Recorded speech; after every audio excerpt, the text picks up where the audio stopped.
Pravin Kumar Raut performing art या विभागाचा विद्यार्थी असून आपण बघता आहात की संत गाडगेबाबा अमरावती विद्यापीठामध्ये हा कला प्रादेशिक विभाग जेव्हापासून सुरू झालेला आहे तेव्हापासून या विद्यापीठाची रौनक जरा खूपच वाढलेली आहे। त्याच्यामुळे आज आपण इथे प्रमुख पाहुणे म्हणून निमंत्रित केलेले आहे, त्यांच्या मुलाखतीचा हा आपण कार्यक्रम घेतो आहे। त्यासाठी माझ्यासोबत माझे सहकारी धीरज कुमार इंगोले आणि मी प्रवीण राऊत आता काही वेळातच आपण मुलाखत घेणार आहोत। त्यासाठी पाहुण्यांना मी निमंत्रित करतो। नमस्कार, मी प्रवीण कुमार राऊत, संत गाडगेबाबा अमरावती विद्यापीठ प्रादेशिक कला विभाग या दुसऱ्या वर्षाच्या विद्यार्थी म्हणून आज आपल्यामध्ये उपस्थित असलेले श्री अनंत अनुरुद्ध नांदुरकर यांच्या मुलाखतीसाठी आपण इथे बसलो आहोत। ते एक उत्तम रंगकर्मी असून ते नाट्य दिग्दर्शक, नाट्य अभिनय, तंत्रज्ञ आणि मुक्त कवी म्हणून, त्यासोबतच दर्जेदार हिंदी, मराठी, उर्दू गझलकार म्हणून त्यांची ओळख आहे। आणि विशेष वाताने त्याने अमरावतीचं नाव खलिश म्हणून आपलं इथे सगळीकडे प्रसिद्ध केलेले आहेत। असे एक महान व्यक्तिमत्व आपल्या अमरावतीतले जे प्रसिद्धीपासून अगदी परावृत्त असतात, दूर असतात, मात्र आज ते आम्हाला इथे सापडले गेले आणि त्यांच्या कलागुणाचा आम्ही इतरांपर्यंत सर्वांना परिचय व्हावा या अनुषंगाने ही मुलाखत इथे घेतो आहेत। मी पुन्हा एकदा तुमचं स्वागत करतो आहे। नमस्कार अनंत भाऊ, थँक्यू। श्री अनंत भाऊ नांदुरकर यांच्या मुलाखतीसाठी माझे मित्र धीरज इंगोले हे सुद्धा माझे सहकारी आहेत आणि मित्र आहेत, आम्ही सोबतच शिकतोय। ते तुमची मुलाखत घेण्यासाठी सज्ज आहेत। मी त्यांना निमंत्रित करतो, त्यांनी मुलाखत घ्यावी। धन्यवाद। नमस्कार सर।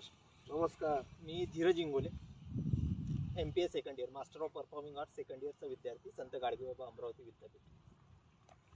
तर सर, आपला एक थोडक्यात परिचय द्या तुम्ही। थोडक्यात परिचय मला शक्य नाही, मला माहिती आहे, थोडक्यात शक्य नाही आहे, तो भाग नाही आहे। परिचय हे व्यक्तीचं कामच असतं आणि आपण सध्याही तुम्ही ज्या क्षेत्राबद्दल मुलाखत घेता आहात माझी, त्या क्षेत्रामध्ये आजही मी कार्यरत आहे, म्हणजे मी काम करतोय असं नक्कीच आहे। आणि थोडं बहुत सांगायचं म्हणजे काय, तर मी साधारण नाटक केलंय, राज्य नाट्य स्पर्धा, कामगार नाट्य स्पर्धा, हौशी नाट्य स्पर्धा, नाटकाची शिबिरात नाटक कसं करावं बद्दलचं व्याख्यान, त्याचं तंत्र, त्याचे मंत्र, अभिनय, दिग्दर्शन याबाबत काम केलंय। साधारण वयाच्या 20-22 वर्षापासून आज 55 वर्षाचा आहे। 45-48 पर्यंत हे पूर्ण याच्यामध्ये सक्रिय होतो। आता थेरॉटिकली कोणी काही विचारलं काही ते समजावून सांगतो। शिवाय याच्यासोबतच मी कविताही लिहितो, हिंदी, उर्दू, मराठी, गझल पण लिहितो। आणि एकंदरीत आपला असा प्रवास रंगकर्मी आणि कवी।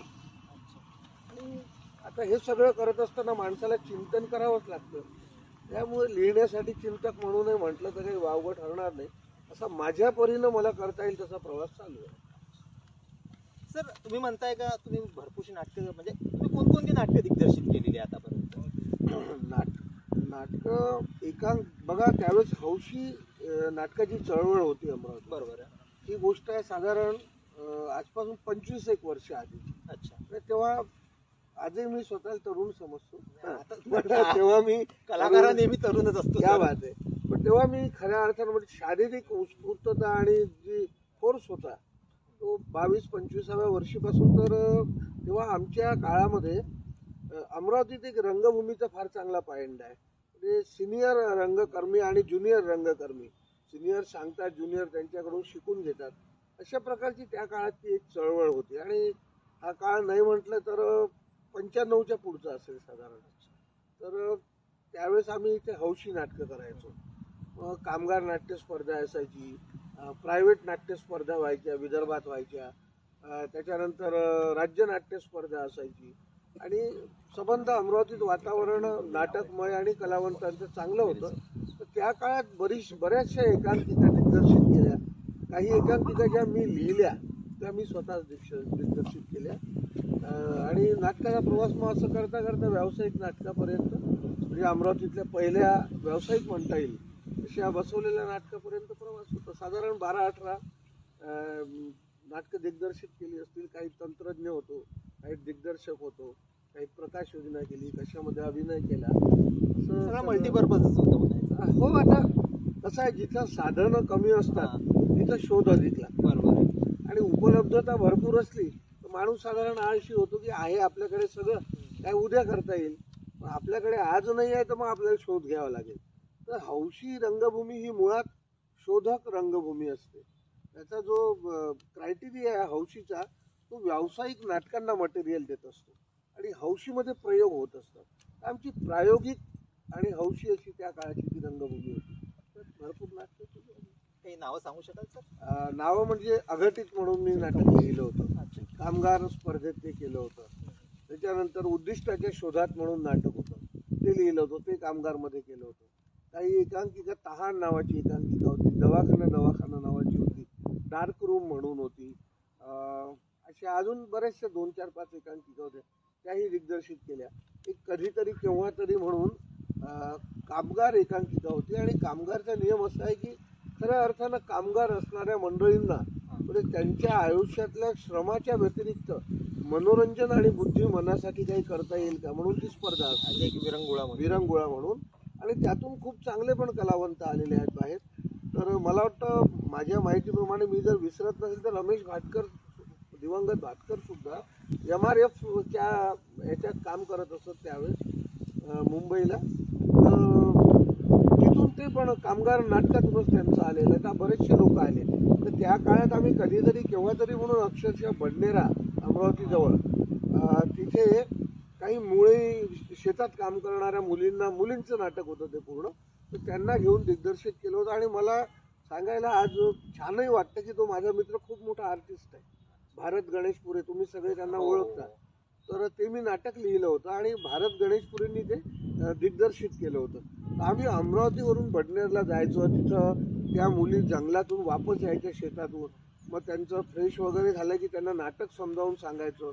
असं 15-18 दिवस आपलं नाटक काय आहे, मग आपण हे कशासाठी करतो, ते कसं केलं पाहिजे, या वाक्याचा नेमका अर्थ काय, स्टेजवर चालायचं कसं, बोलताना आपलं व्हॉइस स्ट्रक्चर कसं असलं पाहिजे, ह्या सगळ्या गोष्टी पण या जड शब्दात न सांगता त्यांना कळलेल्या भाषेत हळूहळू सांगत होतो.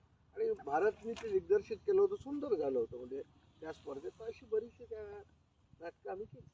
सर तुमचं पहिलं व्यावसायिक नाटक कोणतं? व्यावसायिक पहिलं म्हटल्यापैकी सेमी व्यावसायिकच होतं. अच्छा. कारण विदर्भात व्यावसायिक नाटकाची अशी परंपराच नाही, बरोबर आहे माझ्या माहितीप्रमाणे. पण आपल्या वैदर्भीय कलावंतांना किंवा रसिकांना ते व्यावसायिक वाटावं इथपर्यंत चकचकीत प्रयोग मी षडयंत्र म्हणून नाटकाचा केला होता. षडयंत्र हे तसं व्यावसायिक नाटक. पहिले सुजाता कानगो, मला वाटतं रमेश भाटकर, चंदू पारखी या दिग्गज नटश्रेष्ठांनी ते केलेलं नाटक होतं. मी अत्यंत म्हणजे साधारण लहान म्हणजे काय 15-16 वर्षाचा असताना ते पाहिलं होतं. त्याच्यानंतर 25-1 वर्षाचा असताना म्हणजे 10-12 वर्षानंतर परत ते नाटक आम्ही घेतलं हाती, ते करायचं म्हणून. आणि ते नाटक मग त्या काळातली म्हणजे आजही आपण सर्व ओळखतो हर्षदा खानविलकर, मोठे आर्टिस्ट आहेत. तर त्यांना मुख्य भूमिकेत घेऊन बाकी सबंध कलावंत अमरावतीचे होते. आणि ते नाटक त्याची फार गंमत आहे, तुम्ही विचाराल ते पण सांगेल मी, रिहर्सल्स कशा केल्या वगैरे वगैरे.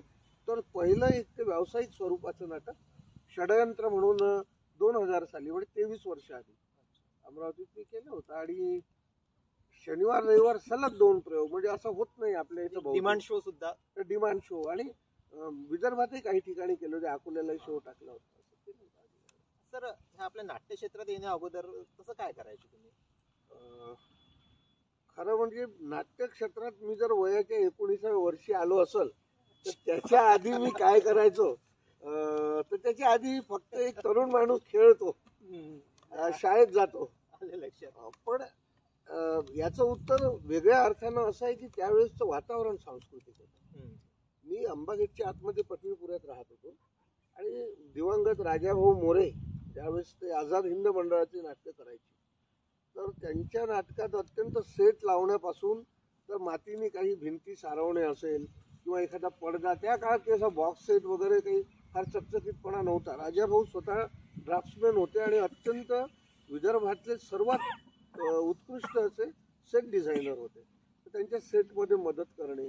मग त्या काळात वसंतराव उमदीकर, जनार्दन जनुभाऊ दातार अशी सगळ्या मंडळींचं नाटक चालू असताना आम्ही कोपऱ्यात असं जाऊन बसायचं, ते नाटक पाहायचं, एन्जॉय करायचं. म्हणजे माझा या गोष्टीवर विश्वास आहे की एखादी गोष्ट तुम्हाला सांगून शिकवण्यापेक्षा ती गोष्ट त्या प्रोसेसमध्ये होत असताना तुम्ही त्रयस्थ म्हणून त्याचं जेव्हा निरीक्षण करता की नाही तेव्हा ती कला तुम्हाला लवकर आत्मसात होते. म्हणजे साधारणतः आपण आपल्या मुलाला जरी लहान सांगितलं की तू हे करू नको, त्याला ते पटणार नाही, पण मी ते करत नाही हे जेव्हा त्याला दिसतं तेव्हा आपण हे करू नये हे त्याला कळतं. तशाच प्रकारे आमच्या नाटकाला सुरुवात झाली. मोठमोठी मंडळी नाटक करायची तर आम्ही पाहत होतो की हे नाटक करतात कसे, नाटकावर मेहनत किती घेतात. म्हणजे उत्सुकता होती. उत्सुकता होती, ते वय तसं उत्सुकतेचं होतं. आणि 18-20 वर्षात बाकीच्या उत्सुकतापेक्षा नाटकाची लागणं साहजिक ही चांगली गोष्ट आहे. बरोबर. वयोमानानं बाकी उत्सुकता होती.